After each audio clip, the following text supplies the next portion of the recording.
Okay, good afternoon. Thank you for the invitation for the Latin American Forum. Thank you for my guests in the city.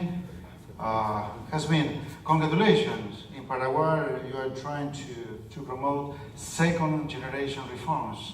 In Argentina, and I think that in Mexico also, with our friends, we're trying to fight with first generation reforms. We're trying to have an open economy to trade, fiscal consolidation, and flexible labor laws. So right now, another time has been congratulations.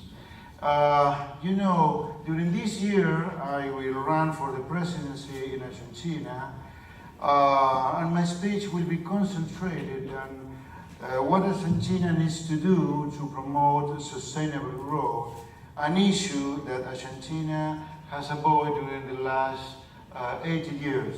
In this chart, I will show to you why Argentina is an economy in a permanent decline in the last 80 years. During the first part of the last century, since the beginning of the 19th century until the middle of the 20s, Argentina ranks in an average in the 6th position in the world ranking of GDP per capita.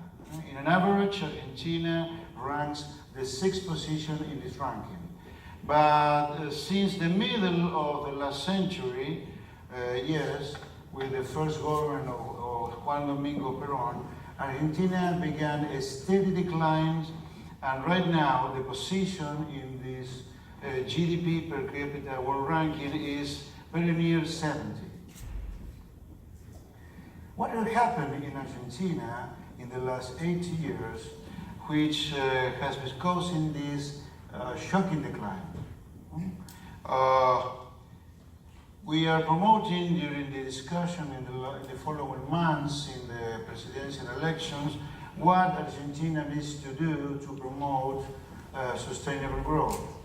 Right now in Argentina we are in recession, but it's not a short-run recession. I think that the most important issue is to do something to avoid another 80 years of permanent decline.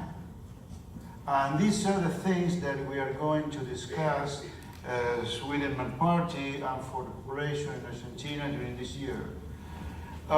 We identified three main reasons why Argentina has been this economy in a permanent decline in the last 80 years. First of all,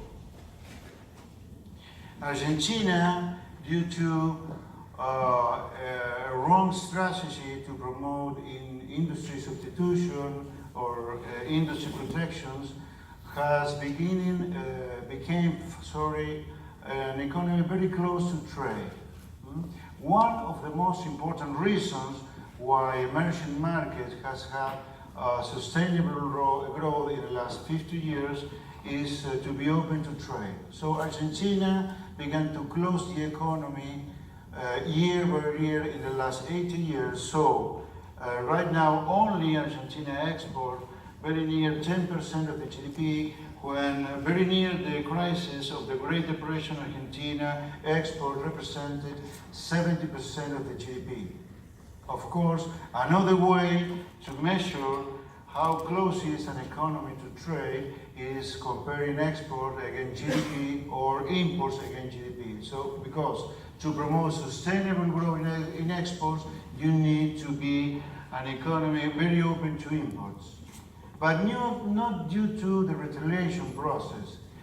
It's only an economic issue.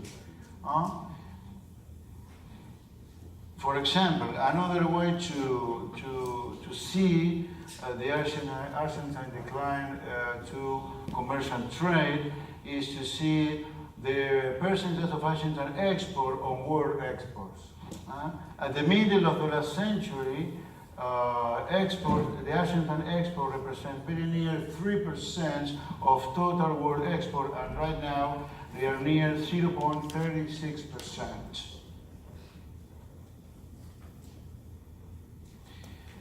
Well, the second issue where Argentina has been a very important economy in decline is due to fiscal crisis and financial and economic and currency crisis that Argentina suffered in the last 80 years. The same 80 years of economic decline. In this chart, you can see the fiscal results from the consolidated governments. So the federal government, provinces, and municipality. When you see the blue line very near the zero, you have an equilibrium in the fiscal side. Below the 0%, you have a fiscal deficit, and above the zero number, you have a fiscal surplus. As you can see, Argentina, with the exception of the Nestor Kirchner administration, every year in this period since 1961 has a fiscal deficit every year. But if you compute that Argentina during the Nestor Kirchner administration was in default, and if you compute the accrual for interest on accrual basis, Argentina in the whole period has fiscal deficits.